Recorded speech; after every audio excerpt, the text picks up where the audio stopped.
Hello my dear students, हम फिर से आपका स्वागत करते हैं आपकी फिजिक्स की क्लास में। आज हम बात करने वाले हैं बड़ा इंटरेस्टिंग टॉपिक जिसको हम कहेंगे ग्रेविटेशनल पोटेंशियल। ये ग्रेविटेशनल पोटेंशियल बहुत इंपॉर्टेंट टॉपिक भी है। क्योंकि इससे रिलेटेड जेई और नीट में बहुत सारे न्यूमेरिकल बनते हैं। और जब हम क्लास 12th में इलेक्ट्रोस्टैटिक पढ़ते हैं, इलेक्ट्रोस्टैटिक पोटेंशियल पढ़ते हैं, तो एज इट इज़ कॉन्सेप्ट हमारे यहाँ पर यूज़ होते हैं।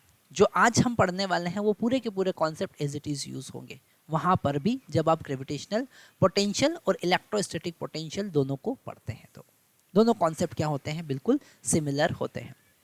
अब यहाँ पर सबसे पहले हम बात करते हैं हमारे लास्ट लेक्चर की, जिसमें हमने देखा ग्रेविटेशनल फील्ड इंटेंसिटी। अगर कोई पार्टिकल है और उस या कोई बॉडी है, उसके चारों तरफ हम एक स्पेस देखें, उसके सराउंडिंग को देखें, तो वहाँ पर कोई थर्ड पार्टिकल अगर हम रखते हैं, पॉइंट मास रखते हैं, तो उस पर ग्रेविटेशनल फोर्स लगता है। जहाँ जहाँ वो ग्रेविटेशनल फोर्स लगेगा, उस पूरे स्पेस को, उस पूरे सराउंडिंग को हम कहेंगे ग्रेविटेशनल फील्ड। और उसको मेजर करने के लिए हमने एक पैरामीटर बनाया था, ग्रेविटेशनल फील्ड इंटेंसिटी। और वो आज हमको वापस से पढ़ना पड़ेगा। क्योंकि ग्रेविटेशनल पोटेंशियल उसी से रिलेटेड एक कॉन्सेप्ट है। पर सबसे पहले हम ग्रेविटेशनल पोटेंशियल की बात करते हैं। अगर कोई ग्रेविटेशनल फील्ड है ना, हमने यहाँ पर मान लेते हैं हमारे पास में कोई ग्रेविटेशनल फील्ड है, ये कोई स्पेस है जहाँ पर ग्रेविटेशनल फील्ड है, ओके। और इसमें कोई पॉइंट हम असाइन करते हैं, ये हमारे पास कोई पॉइंट है, ठीक है। और इस पॉइंट का ग्रेविटेशनल पोटेंशियल हमको डिफाइन करना है ना। तो हम कैसे डिफाइन करेंगे, मान लेते हैं इसका जो पोजीशन है वो है आर। तो हम डिफाइन करेंगे, it is work done to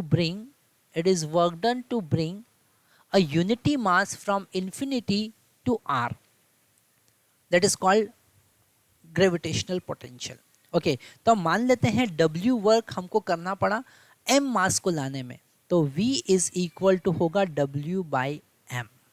V का फॉर्मूला क्या है, W/m। और W यहाँ पर क्या है, work done to bring M mass from infinity to R, okay. W क्या है यहाँ पर, इट इज वर्क डन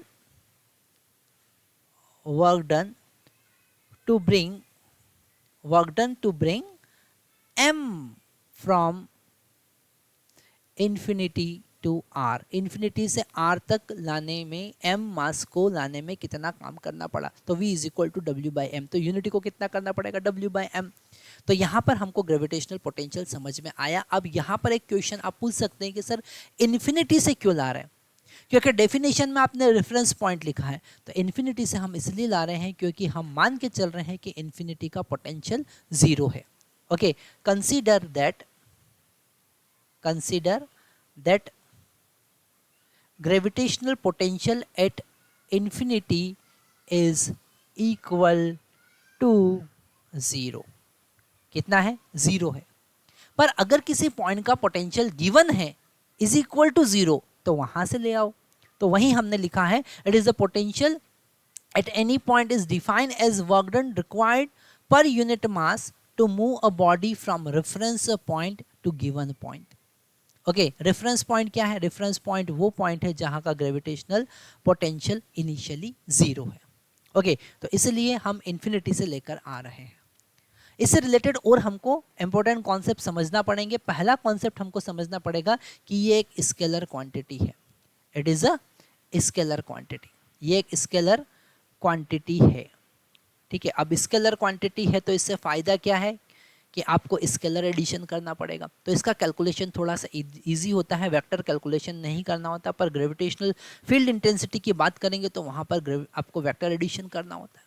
तो ये थोड़ा सा इजी हमको पड़ता है, ओके। स्केलर क्वांटिटी, क्योंकि वर्क डन भी स्केलर और मास भी स्केलर, और स्केलर डिवाइडेड बाय स्केलर, तो स्केलर ही होना है, it is a scalar quantity. Second बड़ा इंपॉर्टेंट पॉइंट हमको यहाँ पर समझना है, वो क्या कि अगर हम इसके यूनिट की बात करें, तो वर्क डन पर यूनिट मास मतलब joule by KG, joule divided by KG, okay. तो इसका यूनिट होगा जूल बाय केजी। अगर हम डायमेंशनल फार्मूले की बात करें, किसकी बात करें, अगर हम डायमेंशनल फार्मूला देखें, है ना, डायमेंशन फार्मूला क्या होगा, जूल का डायमेंशन फार्मूला क्या होता है, mL2T-2, और kg का क्या होगा, मास m, तो m से m यहाँ कैंसिल हो जाएगा, हमारे पास डायमेंशन फार्मूला आएगा m0L2T-2, that is the dimension formula for the gravitational potential. Okay, तो यहाँ पर ये सारे कॉन्सेप्ट देखिए। अब हमको एक और इम्पोर्टेंट कॉन्सेप्ट देखना है, that is the relation between gravitational potential and gravitational field intensity. Gravitational field और ग्रेविटेशनल पोटेंशियल के बीच में रिलेशन हमको देखना है, क्योंकि ये कॉन्सेप्ट की बेसिस पे ही हम अलग अलग टाइप के शेप के ग्रेविटेशनल पोटेंशियल फाइंड करेंगे। ओके, तो नेक्स्ट स्लाइड पे जाते हैं हम। यहाँ पर अभी हम तो हम यहाँ पर लिखते हैं relation between, okay, relation between I vector and gravitational potential V। Okay, तो अगर हम वर्क डन की बात करें तो वर्क डन क्या होता है, this work done is equal to integration कहाँ से कहाँ तक, इन्फिनिटी से r तक f डॉट डी आर, है ना, क्योंकि हमको वर्क डन फाइंड करना है इन्फिनिटी से r तक के लिए, तो इसलिए हमने यहाँ पे इन्फिनिटी से r लिखा है, और ये है f ग्रेविटेशनल फोर्स। ओके, पर यहाँ पर हमको ग्रेविटेशनल फोर्स के अगेंस्ट काम करना है, हमको ग्रेविटेशनल फोर्स का वर्क डन हम नहीं फाइंड कर रहे हैं, हम तो हमारा वर्क डन फाइंड कर रहे हैं, एक्सटर्नल एजेंट का वर्क डन फाइंड करना है। So we have to put negative sign here. Okay, so work done by this external agent is equal to minus integration from infinity to f dot dr। यहाँ पर integration इसलिए करना है क्योंकि gravitational force जो होता है वेरिएबल होता है, विथ रिस्पेक्ट टू r ये चेंज होता है, इसलिए हमको, अगर यहाँ पर हम इस फोर्स की बात करें तो हम इसको लिख सकते हैं m इंटू आई वैक्टर।